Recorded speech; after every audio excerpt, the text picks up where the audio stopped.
जय हिंद, वंदे मातरम, जय श्री राम, हर हर महादेव। मैं विजय राजहंस मानव सेवा संस्थान का राष्ट्रीय अध्यक्ष श्रीनिवास पांडे आपके सामने एक और वीडियो लेकर उपस्थित हुआ हूं। और हमारे चैनल को लाइक नहीं किया तो लाइक करें, सब्सक्राइब करें और ज़्यादा से ज़्यादा शेयर करें और बेल आइकन दबा दें जिससे आपको नोटिफिकेशन मिलते रहे। और ये वीडियो बनाने का मुख्य उद्देश्य है कि आज हम जो पर्यावरण के प्रति उदासीन हो गए हैं और हमें पर्यावरण की हम रक्षा करना अपना नैतिक कर्तव्य नहीं समझते हैं, तो हमें पर्यावरण की रक्षा करना अपना नैतिक कर्तव्य समझना होगा। पर्यावरण की रक्षा करके ही हम देश का उत्थान कर सकते हैं और राष्ट्र का उत्थान कर सकते हैं। अगर हम पर्यावरण को यूं ही नष्ट करते रहे तो हमारा अस्तित्व खतरे में आ जाएगा। जीव जंतु हमारे कितने विलुप्त हो जा रहे हैं उसका हम जरा भी ख्याल नहीं रख रहे हैं। तो जीव जंतु को भी बचाना हमारा नैतिक कर्तव्य है, क्योंकि पशु पक्षी पर्यावरण के लिए बहुत ही उपयोगी हैं। और अगर पशु पक्षी को हम नहीं बचाएंगे तो हम बर्बादी के कगार पे आ जाएंगे।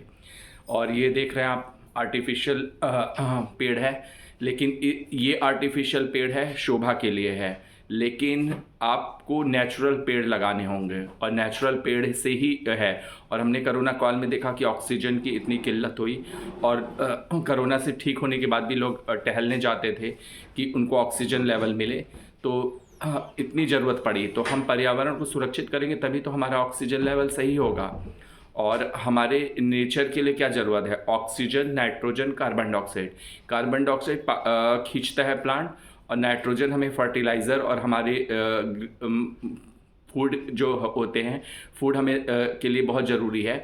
फूड का उत्पादन कैसे होगा अगर हमारा नाइट्रोजन नहीं होगा? और ऑक्सीजन हमारे प्राणदायनी वायु है। तो अगर हम उसे ऑक्सीजन को अगर हमारा ऑक्सीजन ही नहीं रहेगा तो हमारा मानव अस्तित्व कैसा रहेगा? तो पर्यावरण की सुरक्षा करना हमारा नैतिक कर्तव्य ही नहीं, हमारी नितांत आवश्यकता भी बनती है। तो पर्यावरण को हमें सुरक्षित करना पड़ेगा। इसके लिए हमें पेड़ पौधे लगाने होंगे। और जल्दी हमारी संस्था दिसंबर में एक कार्यक्रम करने जा रही है पर्यावरण और एक हिंदू राष्ट्र की कामना। और हिंदू राष्ट्र जल्दी से जल्दी हमारे देश को घोषित किया जाए और यहाँ जितने भी संप्रदाय के लोग रहते हैं वो अपने को हिंदू कहलाने में गर्व महसूस करें। तो मुद्दा है कि पर्यावरण को हम कैसे बचाएंगे।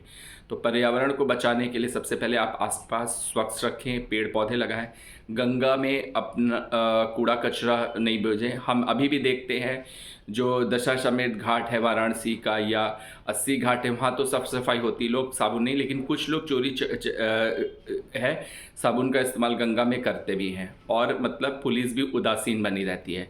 तो इन सब चीज़ को का लगाना पड़ेगा, तभी पर्यावरण की सुरक्षा कर सकते हैं। और हर टाइम तो हमें पुलिस आपकी चौकसी करती नहीं रहेगी, तो आपको भी कुछ अपने एक जिम्मेदार नागरिक का कर्तव्य निभाना होगा। और विदेशों में कैसे नदी स्वच्छ रहती है, एकदम निर्मल रहती है, यहाँ पे क्यों होती है? यहाँ के लोग जागरूक नहीं है।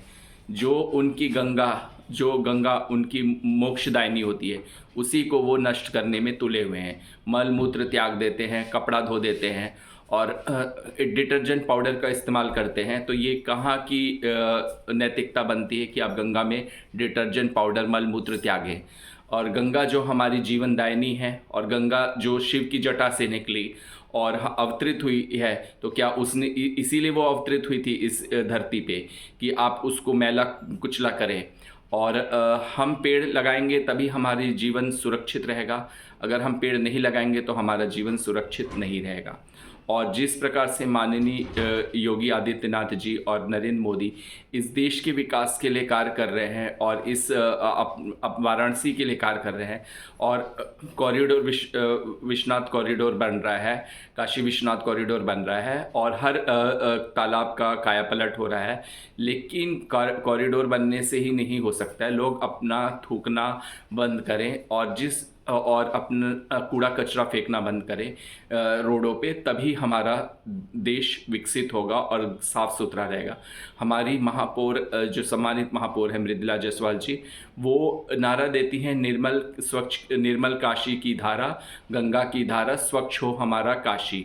लेकिन ये कब संभव कैसे होगा? जब हम अपने अंदर नैतिकता लाएंगे और हम जिस प्रकार से हम अपने घर की सफाई करते हैं वैसे ही हम रोड को समझें क्योंकि रोड से ही हमारा अस्तित्व है। अगर हम बाहर की चीज़ें को गंदा रखेंगे और अपने घर को अच्छा रखेंगे तो कोई औचित्य नहीं ठहरता है। तो हमें बाहर की चीज़ों को भी अच्छा रखना पड़े। डिवाइडर में पेंट होता रहता है, लोग पान थूक देते हैं। अभी पेंटिंग हुई है लहरतारा रोड पे, अच्छी अच्छी वॉल पेंटिंग हुई है मतलब, लेकिन उस पर भी लोग थूक दे रहे हैं। इवन रामचंद्र जी और गंगा जी की मूर्ति पे, महादेव की मूर्ति पे भी लोग थूकने से बाज नहीं आते। तो ये कैसी विडंबना है। तो लोगों को अपने अंदर सुधार की बहुत आवश्यकता है, तभी हमारा पर्यावरण सुरक्षित होगा। और हम जल का संरक्षण करना भी बहुत ज़रूरी है। अगर हम जल का संरक्षण नहीं करेंगे तो हमारा मानव अस्तित्व कहतेगा। 1940 में भी कहा है यूएनओ की रिपोर्ट में कि अगर हमारा जल नहीं हम बचाए तो हम फ्यूचर जनरेशन के लिए तो वर्ल्ड वॉर हो जाएगा। वर्ल्ड वॉर तो वैसे भी अभी होने की कगार पे है, और जल अगर हम नहीं बचाए तो मानव का अस्तित्व ही खत्म हो जाएगा। तो हमें जल को बचाना ज़रूरी है।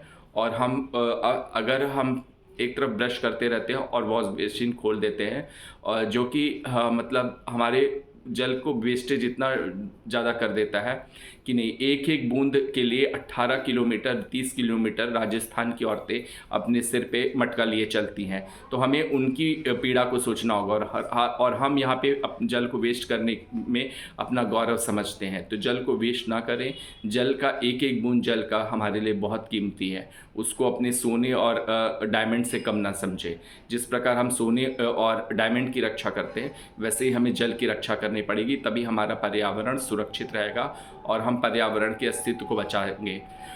और पर्यावरण हमें पेड़ को लगाना ही इम्पॉर्टेंट नहीं होता है, पेड़ की रक्षा करना भी बहुत उतना ही जिम्मेदारी होती है हमारी। तो हम पेड़ की रक्षा तभी करेंगे जब हम उसमें जल दें, खाद दें। और पेड़ लगा दिया, बहुत सी संस्थाएं पेड़ लगा देती हैं लेकिन खाद जल नहीं देती हैं, तो वो पेड़ सूख के मुरझा जाते हैं। तो हमें पेड़ की सुरक्षा भी करना हमारा नैतिक कर्तव्य होता है, क्योंकि पेड़ कुछ बोलते नहीं हैं लेकिन उनके भी अंदर जीवन होता है, उनके अंदर भी आत्मा होती है, वो भी रोते हैं, उनके अंदर भी इमोशन भरा रहता है। तो हम पेड़ की भाषा को समझें, पेड़ की इमोशन को समझें, तभी हम पर्यावरण को सुरक्षित रख सकते हैं। और ये वीडियो बनाने का मुख्य उद्देश्य ही है कि आप लोग को जागृत करना और आप लोग को ये बताना कि पर्यावरण हमारे लिए कितना आवश्यक है। हम पेड़ ही लगाएं, हम जल का संरक्षण करें और आसपास के वातावरण को सुरक्षित करें, तालाब को, नदियों को सुरक्षित करें, तभी हमारा जीवन सुखमय होगा और हम एक अच्छे राष्ट्र के रूप में कहलाएंगे।